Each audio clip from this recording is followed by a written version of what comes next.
Hi,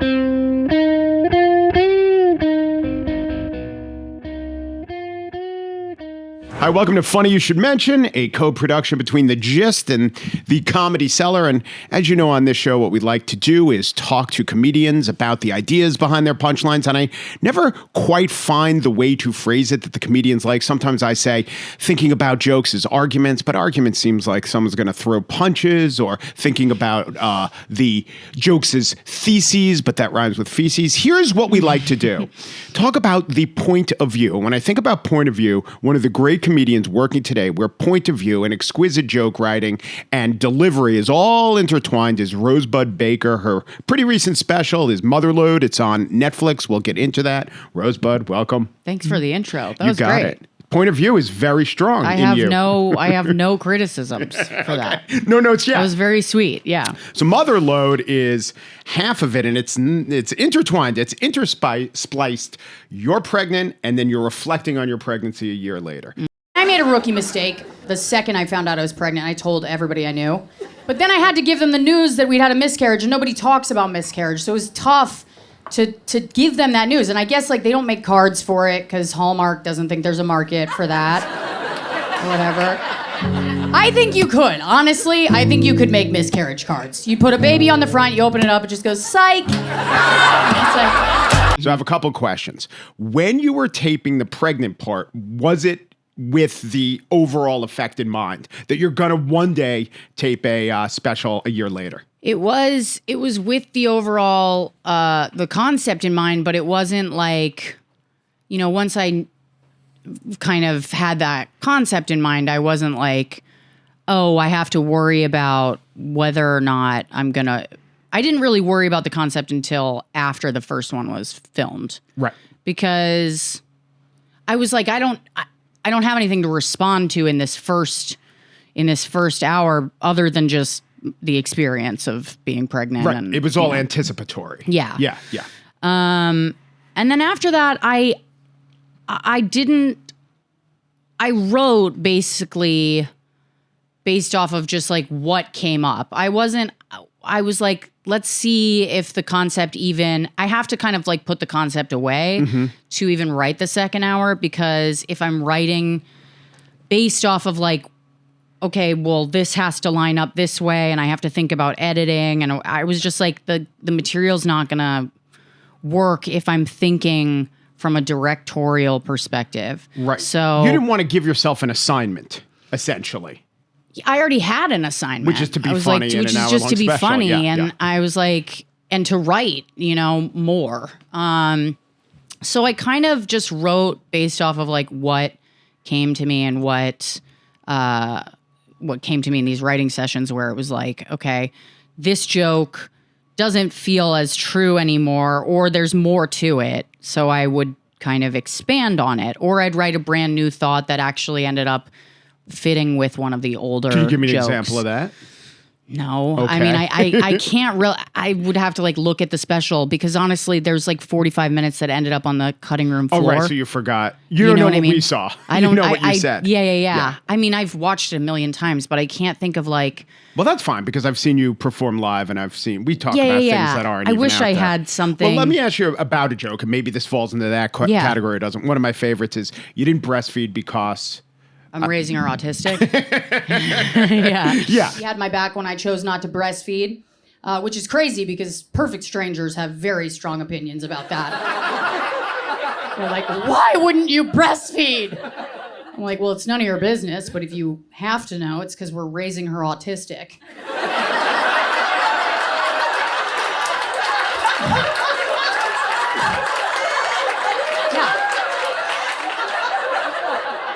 She's formula fed. She's got all her vaccines.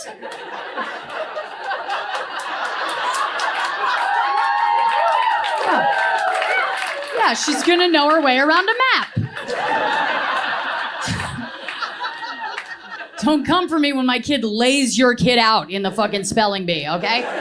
So what I Yeah. love about that joke, and if people are like, when Mike, what are you talking about? Point of view. That's your point of view. Like, Yeah. That joke to me says, oh, all this pressure about breastfeeding. You know what? Fuck you. Yeah. And the only conclusion, I guess what you're saying if I don't breastfeed is I must be raising the kid autistic. So therefore, sure, that's what I'm doing. Yeah. So was that a response to anything, or? It was a response to the criticisms that you would choose not to breastfeed, and that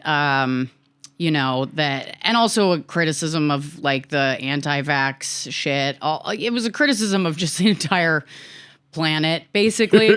But so much of your comedy is. No, I feel like honestly being pregnant and having a kid was like one of the most political experiences of my life, which I didn't really expect going into it.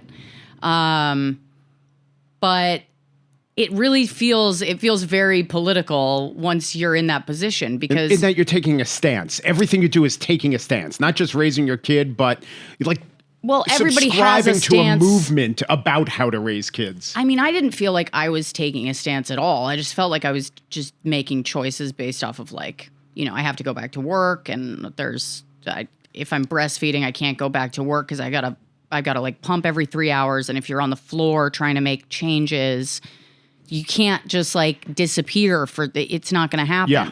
You're talking about your SNL writing job. If you're on the floor and there are hours at a time when you have to be doing your job and you can't be breastfeeding. Right. You can't take the breastfeeding and I break. can't be pumping, and I don't even know what that room looks like. I should have said that I was going to be pumping and just gone to vape every like 3 hours. But I really just... Well, you didn't say what you're pumping. You're pumping that little device. I feel like I essentially was just making these choices, and then everybody felt like there was a stance kind of put on it. It's a little bit like being a comic now, where you're writing a joke and somebody thinks that you've got like a grand plan or some sort of statement you're trying to make, and a lot of times you're just responding to the world around you and from the way you see it. You know?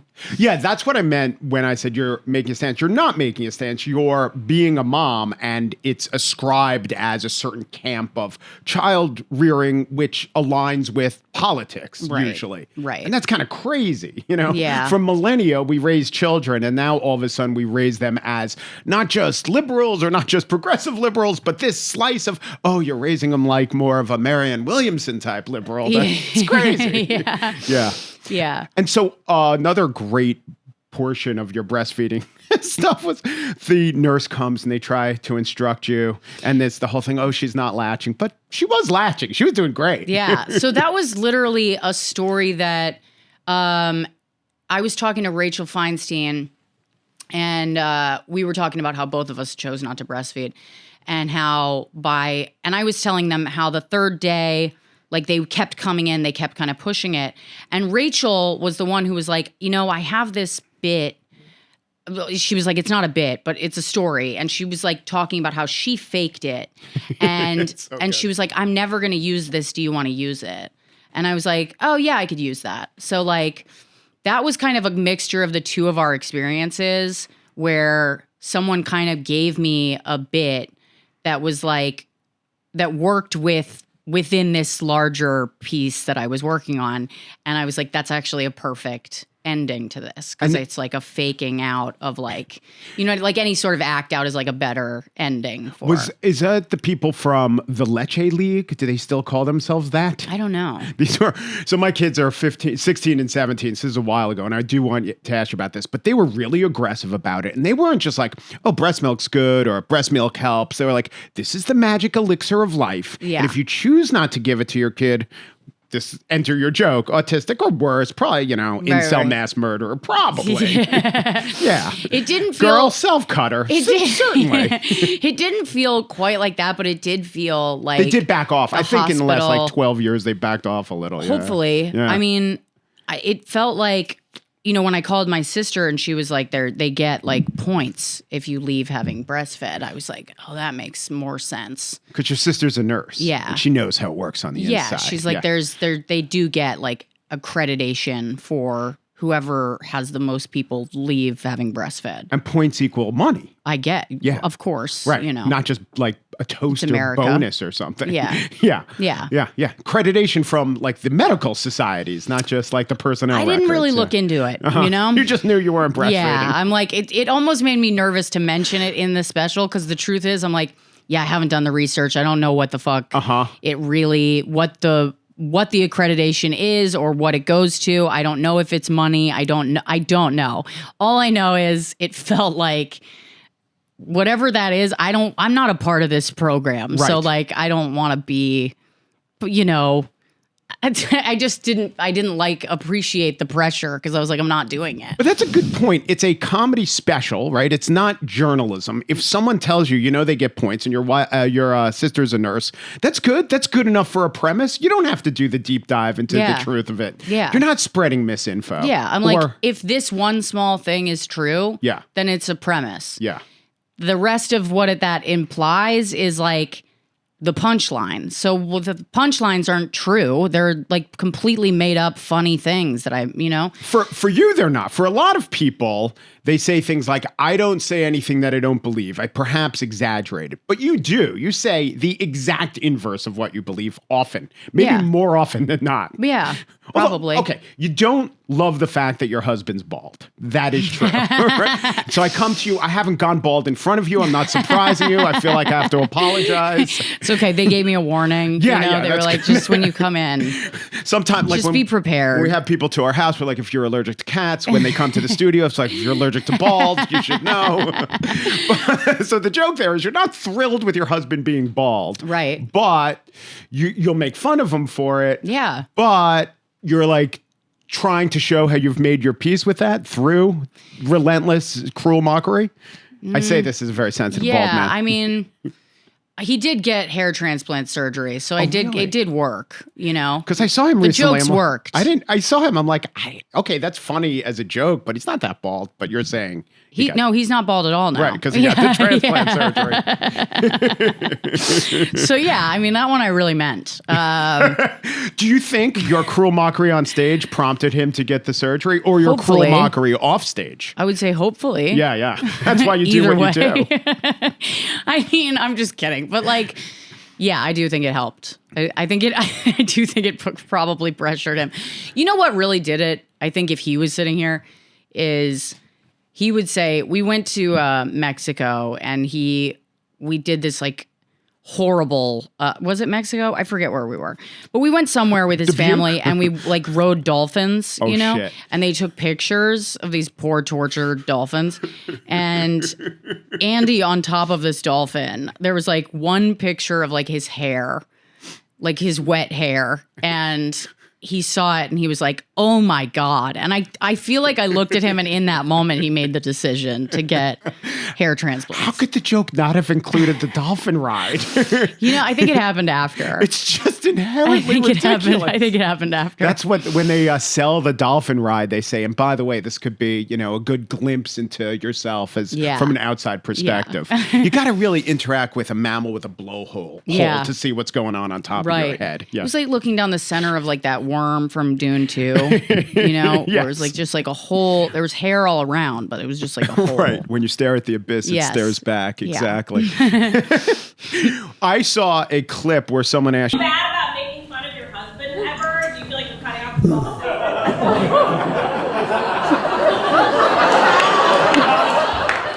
Who sent you? Do I feel bad about making fun of my husband? I mean, I love him to death. I really do. But I will make fun of him until the day I die. He's constantly telling me that I have the energy of a diner waitress. Like, every day he comes home and I'm like, what do you have? He's like, you seem like a bartender at like a lakeside bar. Which I think is just another way of calling me a whore. I don't know why, but it feels that way. So yeah, no, I've never felt bad about it. I mean, I'm carrying his child. Absolutely not. Do you feel like by making fun of your husband on stage, and then I don't even know if the woman got the next part out, like she was making you feel guilty about it, and your point was essentially, what the fuck are you talking about? Yeah, I don't remember what the question was. Like, do you feel like you're cutting off his balls by mocking him on stage, and you rejected the premise as much as anyone I've ever seen reject the premise. Yeah. Oh, I think I asked her who sent you. Yeah. It was just like one of those questions where it was like, I mean, probably on some level, but also my husband's a comic. I almost said my comic's a husband. My husband's a comic. Like, he knows better than anyone that jokes are jokes, and also that like men have been making fun of their wives on stage for millennia, and I don't care. Mm-hmm. Like, I'm doing the same job. So him taking it is A, professional, but B, a feminist stance.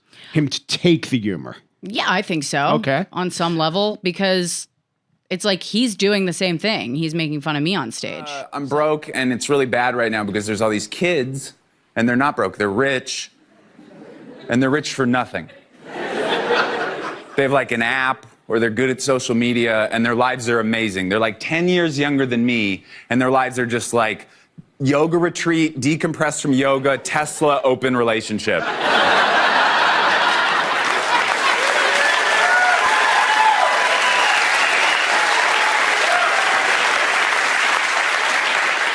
I think what it is I think they got a head start because they didn't have to spend high school proving they weren't gay. That's what I think it was.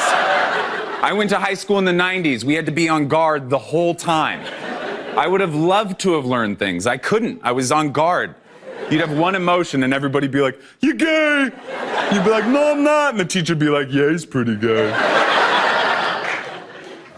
I loved art, I loved drama, I loved poetry. I couldn't do that. I had to weightlift while smoking a cigarette. I was like, look how straight I am. Kids don't have to do that anymore. They're woke. You call a kid gay, he's like, yeah, maybe I am. Maybe that's part of my journey. And then he just starts coding right away.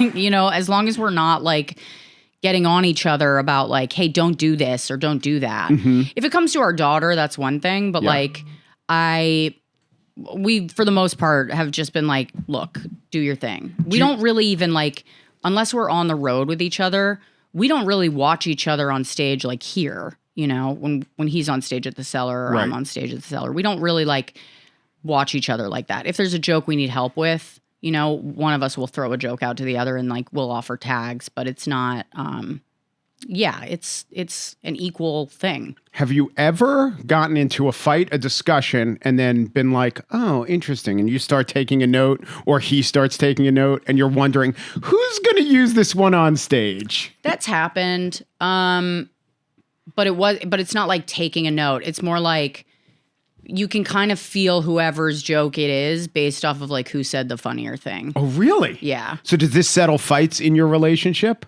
No. Because it's the exact opposite in non-comedian relationships. Right. Like with my wife, when I say the funnier thing, I lose, I find. Yeah. By trying to say the funnier thing. I guess I'm saying like we don't really like say funny things while we're fighting, or at least both of us, we're not like on it like that. Yes. But when we are in the middle of like a discussion about something or like retelling a story or like we're just talking about our perspective on something, whoever says the funnier thing, it's like that's whose joke it's going to be. It's nice to have that arrangement, that agreement. Yeah. Because it would be hard to work things out otherwise. Yeah. But it's also natural, you know, as a comedian, that's who wins. Right. It's usually like the retelling of the fight afterwards is when we find out who got the bit. Yeah. You know? And do you both know which is the funnier thing? Because the deal with comedy, as opposed to all other artistry, is you need to tell it in front of an audience to see if it works. Like you're wearing the SNL shirt, you do write for SNL, but I know that every time someone is hosting SNL, they have to do their routines usually here because they don't know if it's going to get the laugh. And I know for the SNL 50, you know, Martin Short and Steve Martin were here doing their bits because without the laugh, you don't know if it's funny. Right. Yeah.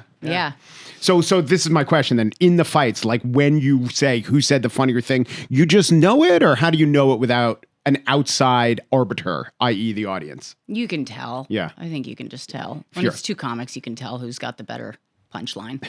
You know? So I was watching a few of your old specials, Whiskey Fist, but I think this was maybe even predated that. You talked about how liberals, which you are really losing the sense of humor game. I would say that was true when I did Whiskey Fist. You know, now I think it's the opposite. I think you're probably right. Like Yeah. I see Elon Musk going, comedy is back. I'm like, oh God. Yeah, like not as you define it, sir. legalized comedy or whatever. Yeah. God, that was just the most cringe-worthy thing I've ever seen, and it just made it like it's like embarrassing to be a comic and to see that, you know, because you're like, oh shit, you know, it's just you just hear it and you go like, that's so. There's no awareness of the fact that like that was like written on like a comedy club's T-shirt during COVID.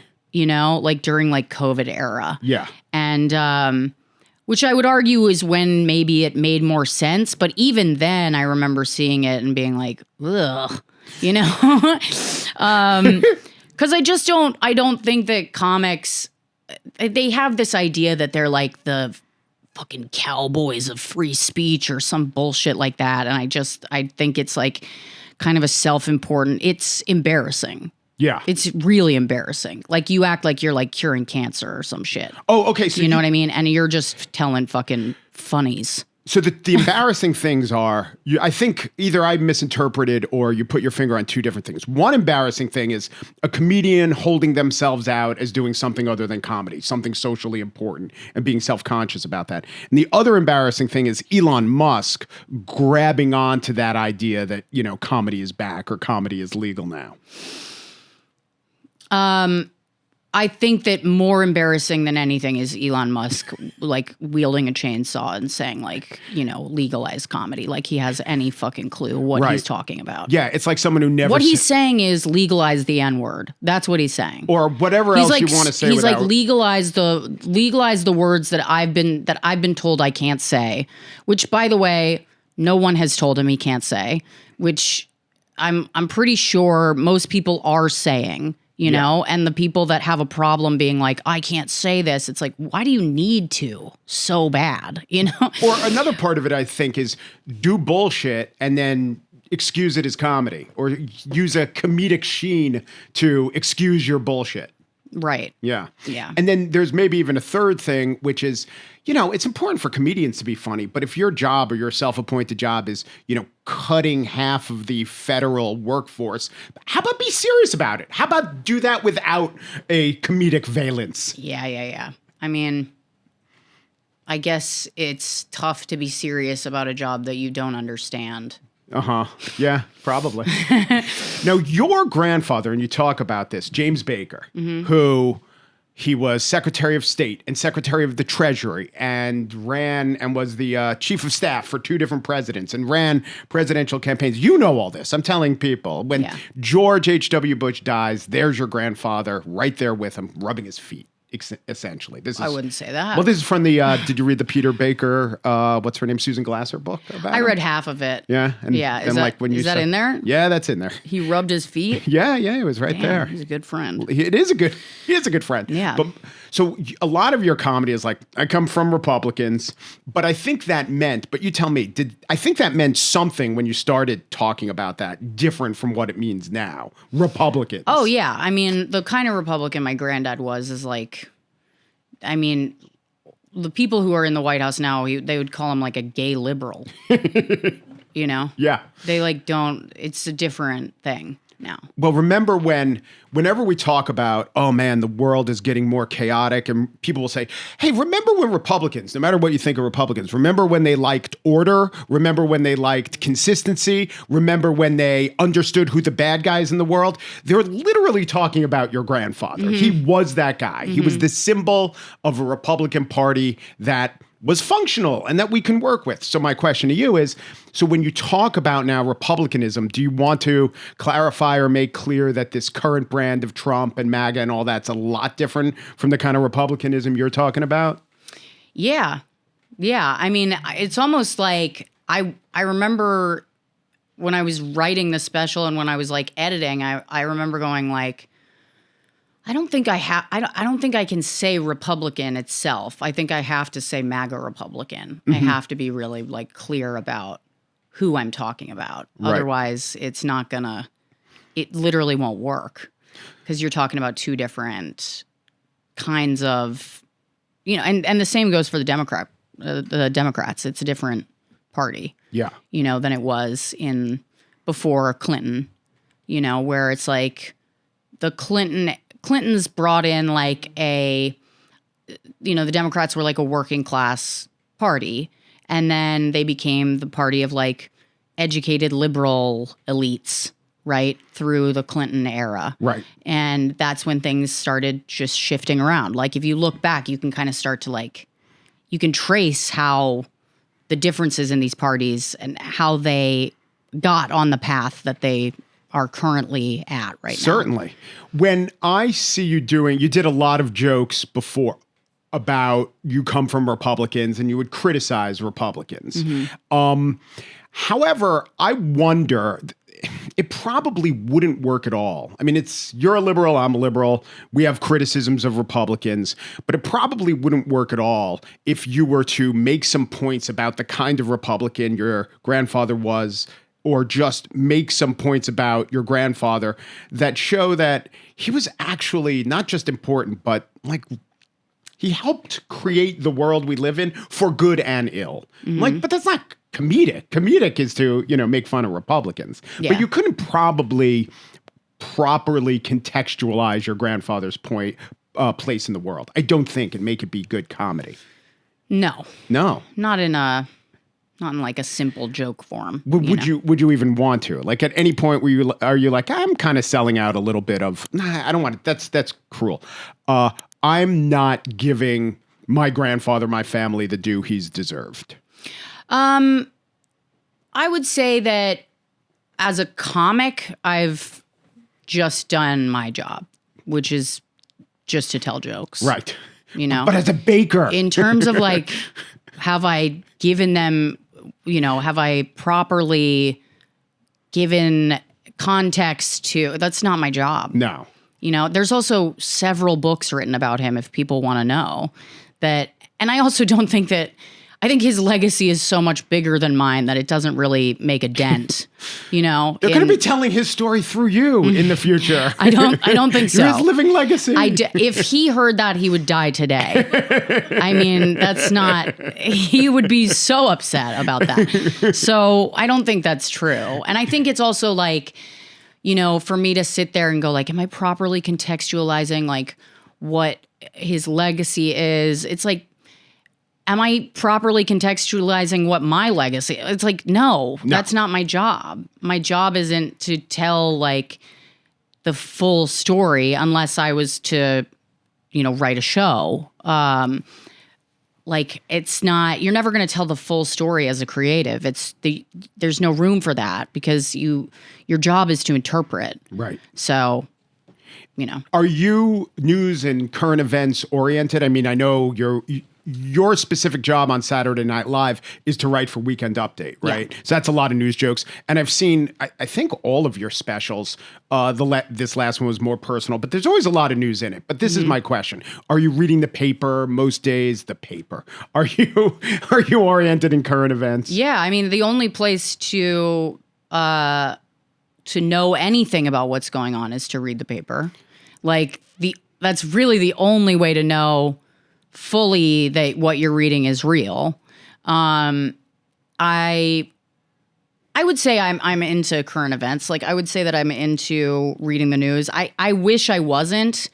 But there is something about like what's going on in the world right now and the place that we are in history that like if you're not paying attention to what's going on, I don't know.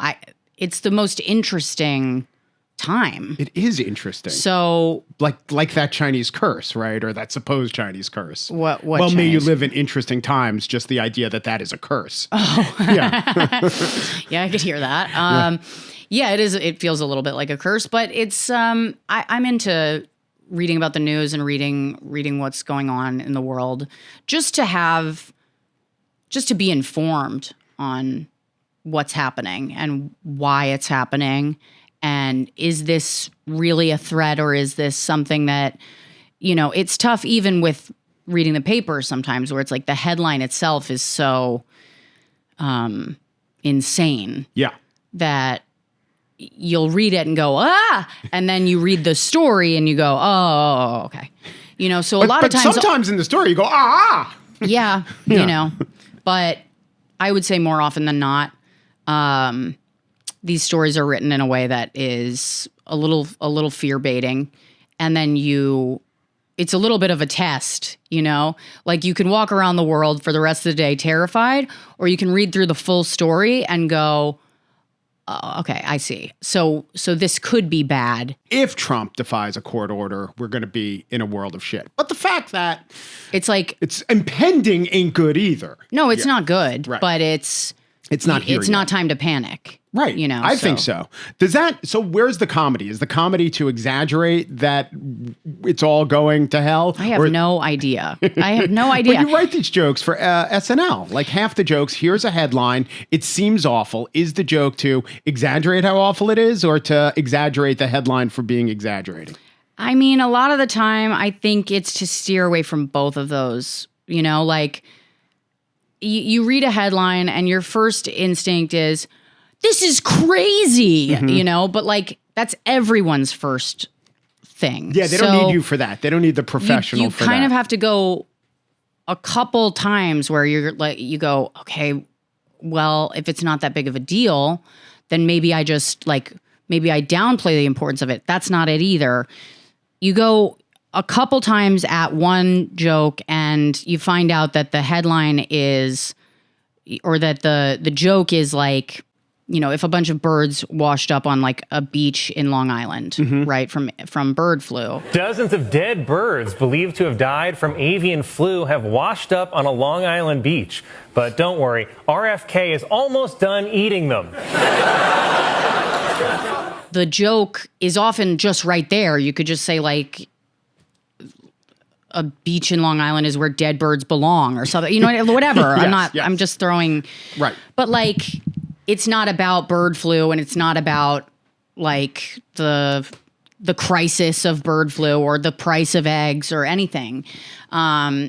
It's not even necessarily about RFK like eating dead birds off the beach. But now we're getting somewhere. It could just be, you know what I mean? Yes. It could just be about a beach in Long Island. It could, but that's not like a joke that was picked for Update. So I'm just trying to say like, it often is the last place that you look. When you write jokes for Update, is the collaboration with each other? Do the other writers toss this around, or is it mostly you're coming up internally with the joke and this what you just come up with it? Yeah, we're all like alone internally with our computers. Right. We type 3 to 5 pages of jokes a day. Which is how many jokes? Damn, I don't know.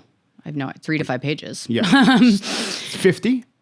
I don't know because it's all headlines. Yeah. So however many headlines you can fit on a page. It's all font dependent. Yeah. I understand. And then we just like send those in, and by the end of the week we kind of go through like Che and Jost make their picks, and then we go through the jokes that were picked and we sort of tag each other's up, and then that's when it becomes more like collective. Are they right? Are they always right about the ones they pick? Yeah, I would say. Yeah. They're doing pretty good. No, I love the show, but Yeah. sometimes they're not going to pick a joke that you think was great, right? No, I would say they do. They do, Every yeah. time I see the jokes that they've picked, I'm like, that's great. Yeah. That's good. Yeah. If it's a week where I haven't gotten a lot on and I look at my jokes and I look at the ones that were picked, I was like, yeah. I'm always like, that's right. Are you writing? You definitely are writing jokes for their voice and their sensibility. And I don't just mean the jokes about the Michael Che jokes about how whatever he has women to his apartment and then kicks him out, or the Colin Jost is a neo-Nazi jokes. But you write for their voice generally. Yeah.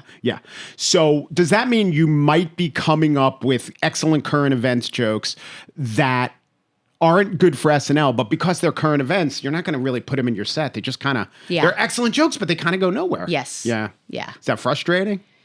No, it's only frustrating because I myself haven't done anything with them. Like, I'm like, oh, I could just like at the end of the week, just record a bunch of jokes like straight to camera and like, put subtitles under them and just put them out. But like I just haven't done that, and that's my fault. Do those jokes or versions thereof ever make it into your comedy, your stand-up? Only if I'm like at a loss for material, which I have been. So yeah, lately I've done like a few jokes, like standalone jokes here and there, but it's not what I do on stage. Right. So when I do it, it feels like, well, this isn't it. I'm just kind of filling the time. In fact, I saw on Instagram or one of these social medias, you did a joke about Hitler that's recently up, and you even apologize. It's a good joke. You're like, these are just stupid jokes. But are you apologizing it for that reason? You just explained About to me. Musk? Yes. Yeah. Did I apologize in Well, the you're set? like, these are just stupid jokes. I don't even know what the hell's going on here. Yeah. That was definitely a set where I was like, I don't have anything. But that joke, was that like an update joke that kind of went nowhere? Or it didn't go on update? It was a joke that I wrote at update that Yeah. I decided not to submit because I was like, this doesn't have the punch that it needs to land for like a live studio audience. Like Interesting. there are certain jokes that you can feel the club on. Yeah. Like, That's great. and Like low simmer jokes? just more like there's jokes that are more like conversational than presentational, and that was one of those. where I Jokes was that like, land with a boom are update jokes. yeah, Jokes that establish you as a persona, or you're talking some ideas and they could fit in there. That maybe is more. yeah, you where could it's feel like the that club didn't on even them. feel like a finished joke, and it felt like this is something that I could work out on stage that could go somewhere. Interesting. But most jokes, those are update jokes. Like, If your job wasn't on update, let's say you were writing on not even a late night show that forced you or required you to be up on the news and riffing on headlines, would you be as engaged as you are, do you think? With the news, with current events? I think so. Okay, Yeah. I've always kind of been a politics junkie. I've kind of like, I'm just into the power play of it. The way that they are, it's very, the longer I'm in the industry, the more I'm like, oh, this is the same shit just for better looking people. Yeah. Like we're doing the same thing where it's like we talk shit about each other publicly and then we're like friends behind closed doors. And it's like, this is politics. We're doing the same thing that politicians do. Well, not to bring it back to James Baker, but he would have a brutal campaign against Michael Dukakis, and then the next day he'd have dinner with Tip O'Neill or everyone who was a Democrat and say, okay, how to get things done. Right. So what you're just saying, talking shit publicly, but getting things done behind closed doors, I think that was more of your grandfather's era than today. Would that there were more of that today, it would be a lot better. I think, I don't know. I think about it and I'm like, I watched that whole thing with Zelensky last week, and Yeah. then I watched Zelensky go on Fox News and be like, I think this relationship can be repaired. And I was like, what? Well, what happened? You know what I mean? What calls were made in between that and this? Yeah. What's going on? Yeah. So I'm like, is it that different than it was? Well, because we're all human beings, right? And we're just interacting as we do as a species. Right? Yeah, and we there's- got like a wrestling era president. We got a WWE president. So it might even be worse now than it was. Yeah. I would just say like, I don't doubt that is still happening. Yes, the headline on the article I wrote about that was "Diplomacy is WrestleMania." That's exactly what was going on. Yeah. It was kind of crazy. Yeah. If you will allow me to opine, it was kind of crazy. Yeah. Yes. So I want to ask you about, you're described as a dark comic. You have a dark sensibility. This is true. Mm-hmm. We've played some of your jokes. We get that you're not sentimental. Mm-hmm. Another good example is you mentioned your sister who's a nurse, and you do the thing where you get you mention the nurses as heroes, and then you say, I don't remember. you say, just ask them, they'll tell you. Oh, yeah. So like, you undercut that, and Yes. you're probably the only one giving shit to nurses currently right now. I don't think so. I Yeah? mean, no. A lot of anti-nurse humor I don't out think there. so. I feel like this was, I think, well, this was during COVID era. Yes. I think there was a lot of that. I think in the comedy world, where it's like you saw everybody getting, it's just like, it's a comic instinct to see everybody getting on their roof and sort of like banging toys around and whatever, Yeah. and being like, this isn't doing anything. You know, there's just this part of you that's not really a joiner. And, yeah, you just gotta come at it from whatever your reaction to it is. And so, are you naturally dark, or do you have to lean into that for comedy, for I presentation? think I'm naturally, As dark as you maybe show up on stage? yeah. Okay, good. Maybe worse. So you have to pull it back. Well, I have to make it palatable, you know? I mean, the things that I find funny, I would never, like, the way that things get, you know, when I first start out with a joke and I get on stage with it, generally speaking, I feel like I've just taken comedy out of the room. Like, I feel like I've taken comedy from them. And then yeah, I just, I'm like, I think I just bummed everyone out. And then you're holding it and everyone's tense. and then I, over time, start to get laughs with it because I go, what would make this funny to a regular person who has like a pretty nice disposition and is walking through the world feeling pretty good about things, you know?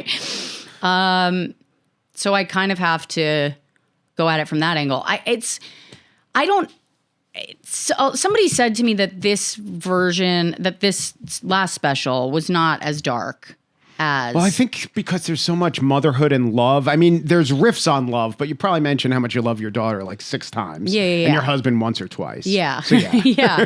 I mean, that was like a real effort for me to try to go, okay, what's good? Yeah. You know, like, what are the good things and what's funny about that? How do you find the funny in something good? That was like a real challenge for me.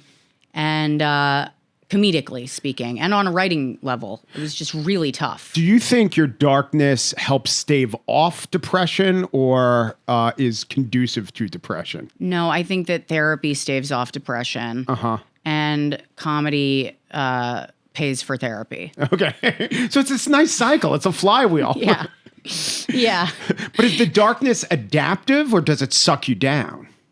What do you mean? Well, sometimes you could have darkness as armor and you have this dark way of viewing the world and something maybe terrible happens. You're like, well, I expect that. I'm a dark person. Maybe I could make a joke about that.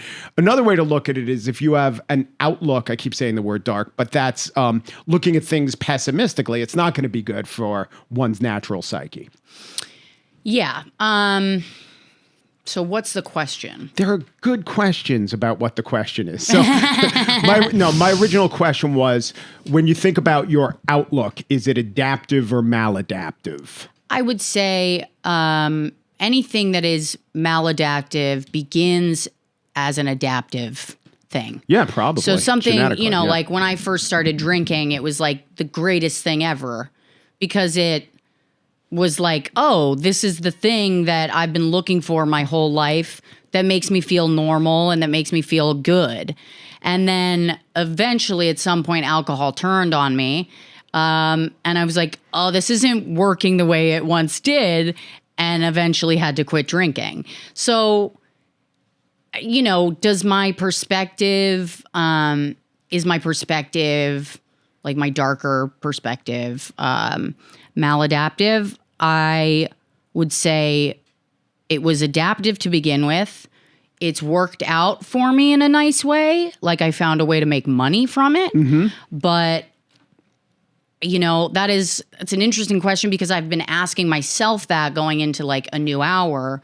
What is it that, you know, does this still feel true? Does this still ring true for me?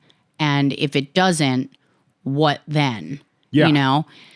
And that's like, you know, a scary place to be, but also a really creative place to be in because I don't know what my next hour is going to be. And do I still feel as like, you know, it's okay if something bad happens because that's what I expected? No, I have a daughter now. So like, you know what I mean? Like it's, yes. I'm not as comfortable in that place as I once was. but I'm still kind of figuring out what that means. So do you think most comedians, I don't know, you don't have to answer, you haven't done a study, but I've talked to comedians who definitely have this, what's considered a dark or twisted persona, and they're actually the loveliest people. They just know how to kind of put their brain there for a second. I think maybe Jimmy Carr's like that, right? I don't know if you know him that much. I don't know him that much, but he really actually seems like quite a lovely person doing a lot for the world. If you knew his real life, you'd be like, well, that undercuts the persona. Right. But then I know a lot of other people who are more what you see is what you get. And in fact, they're trying to lighten things up because they are quite dark. Yeah. And I wonder if, comedians such as yourself have thought about that or think about what the best way to deal with the real life feelings are when you bring it on stage. What the best way to deal with the real life feelings are when I bring it on stage. I don't really bring real life. At least I try not to bring real life feelings to the stage. But sometimes though, it can be really funny when you do. If I remember one of the best sets I've ever had was when I came from a dinner with my family. I'd gotten into a huge fight with them, and I had gotten up, stormed off, and went to a set around the corner, and had one of the best sets ever. I don't remember what I talked about. I just remember bitching about my family, and it working out in a really great way and getting a joke out of it.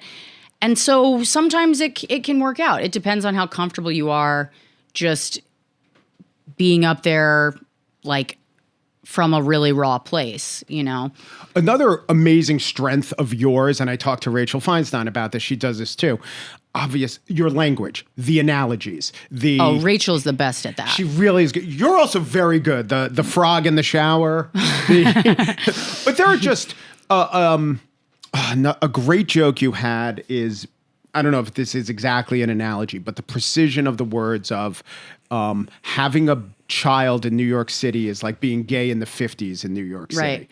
Because, and you have to really nail the because. And do you want to say it? Because you gotta hang out with people like you, and you gotta meet them in the park. You gotta meet them in the park. Yeah. Right. So, did that come to you all at once, or what was the iteration of that idea?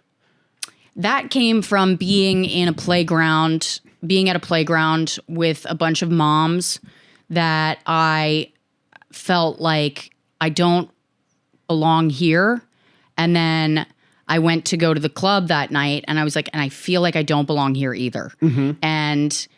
But the people that I do belong with are comedy parents.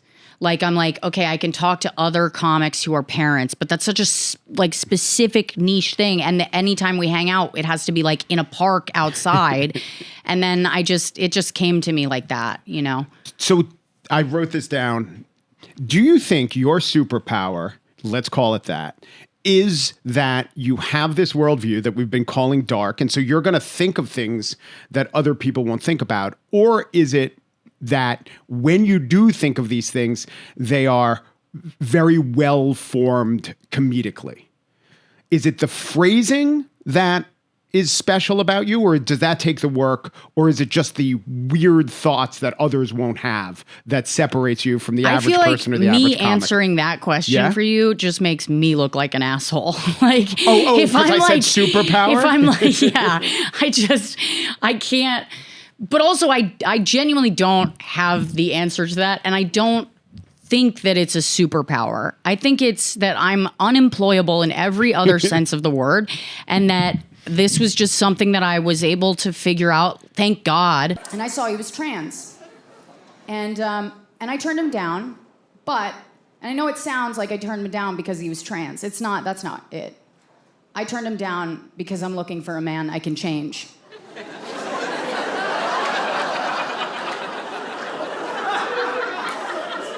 There's just not a lot left to do there, folks.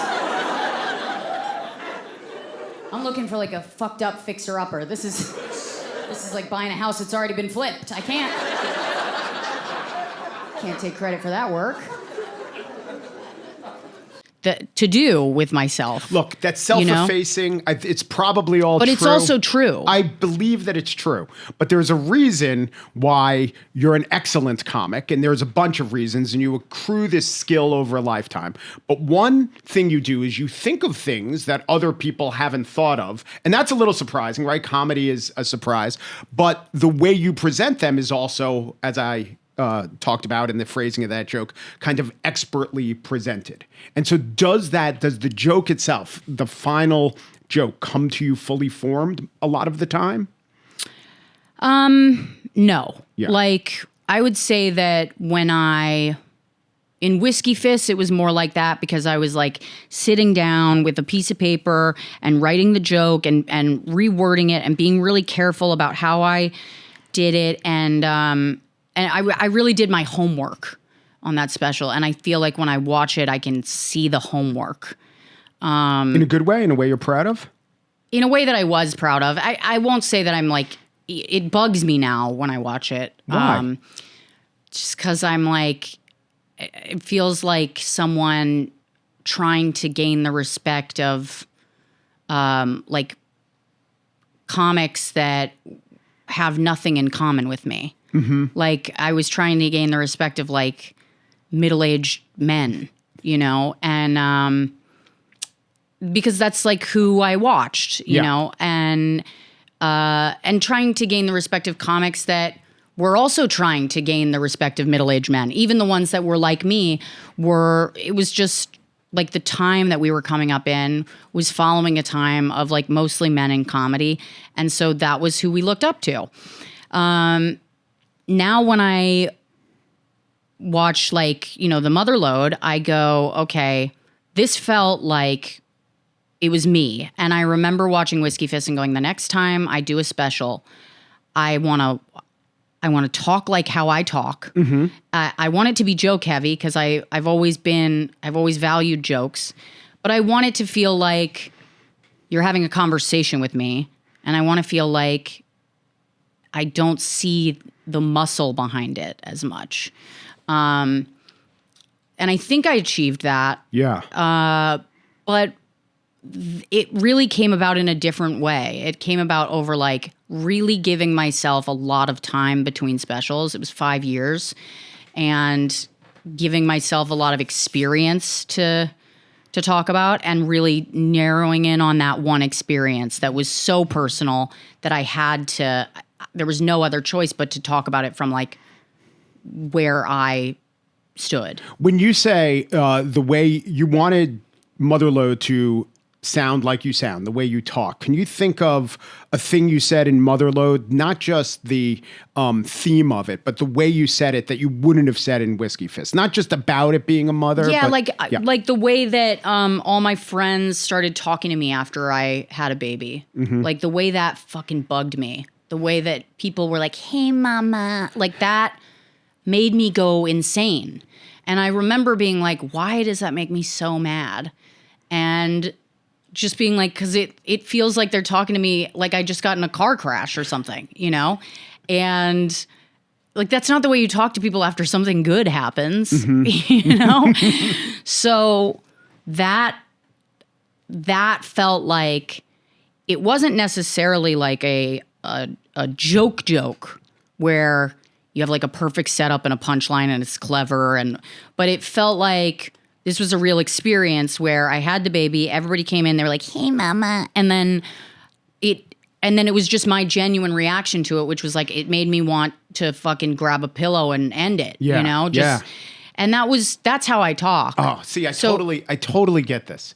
I was thinking of, at first I was thinking of, it's like the band and their first album comes out and they grew up listening to some other influences and you could hear the influences and they're super proud of it. Like we took whatever, Springsteen and Dylan, and we did it one step better. And then after a couple albums, like we want to do what we want to do. We want to, we'll still have that. It's still in the DNA, but we want to present something where you don't think of, our forebears when you think of this. Yeah. And the other thing I was thinking of, Alex Edelman was here, and he says, there are a bunch of different people you could write for. You could write for yourself. You could write for the audience. You could write for critics. You could write for posterity. And he's like, I'm trying to write for all four. And I think if there's that pie graph, and maybe with Alex's, it's equally divided. Whiskey Fists, the pie graph would reflect more you're writing for something like the critics and your peers, and now I would this one say you're writing more for yourself. my peers than anything. Yeah. That was what Whiskey Fist felt like. It was like myself Yeah. and my peers. Yeah. Yeah. You know, or and this one is yourself. And of course the audience, always the audience. I was writing for myself, and I was writing for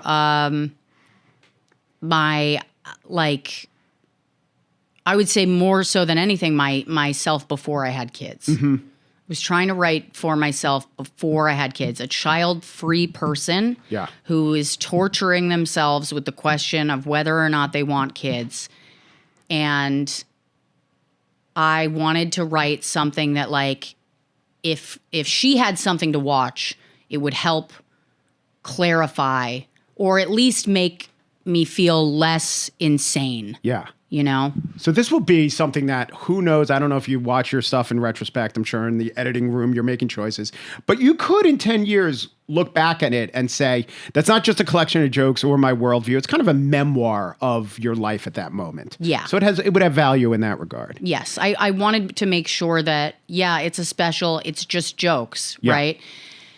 It doesn't end with me crying. It doesn't end with some sort of emotional big thing. That would cut against the persona a little. But it does have an arc. Yes. And it tells one story. Right. And that was really important to me. I was like, I want this to feel as close to a one-woman show as it can without sacrificing it being categorized as an hour comedy special. Interesting. I just want to go back and ask you one question about Whiskey Fist, which I really loved. I'm not going to feel guilty about loving it. Don't feel guilty about loving it. Listen, I don't hate it. Well, do you resent it? Did you do it? I would think maybe for the career arc, it's like I have to do this to establish myself as the kind of person who could do it. And then once I have the credibility of having nailed that, I could do other things. I wasn't thinking that far ahead, but I just wanted to make sure that, like, when people saw it, they go, oh, she's a writer. Like, she's a joke writer. Yeah. And I did that, you know? Like, when I watch it, I go, yeah, I was writing jokes. They were, and I think to feel like I belonged as, like, a comic, that was important. I wanted to make sure that I had some credibility as a joke writer. And so, yeah, I think I did that, you know, and when I watch it, I go, I did the job I set out to do. I think from a creative level, I watch it and I go, like, that's somebody that, like, she knows how to write a joke. She just doesn't quite know who she is on stage yet. And I've been told for years that, like, you don't really find your voice for like 10 years, you know? And I was just under 10 years when I did Whiskey Fists in comedy. And, you know, I think I'm at, like, I don't know, like 12 years or something now. Damn, I don't even know. When did I start? 2012 or 2013? Anyway. So you're 12 or 13 years in and you're 12 or 13 years sober? Is that right? No, I've been sober for like 16 years. Oh, now. okay. Yeah. Okay. So the first three must have been wild. Yeah. God, I don't even know. When did I get sober? I got sober in 2007. So that's about 18 years, yeah, right? Yeah. Damn. Hey, congratulations. Thanks. Yeah. Damn, that makes me feel fucking old. But anyway, so I basically look at it now and I go, like, oh, it's funny to look at yourself and go, you can see the progression. Ultimately, that's what I would want. I would want something where you can see that I've gotten better. Of course, yeah. And better and truer to yourself. Yeah.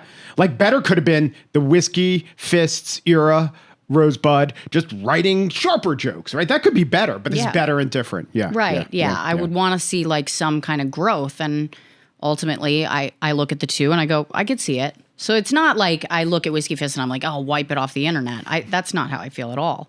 I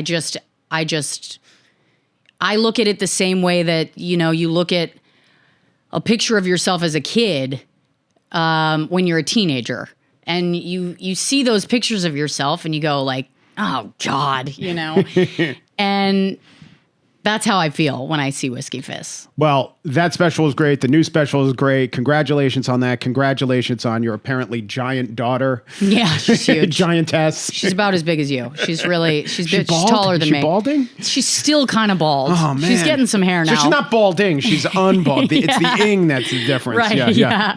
Rosebud Baker, thanks so Thank you. much. Thank All right. you. Thank you.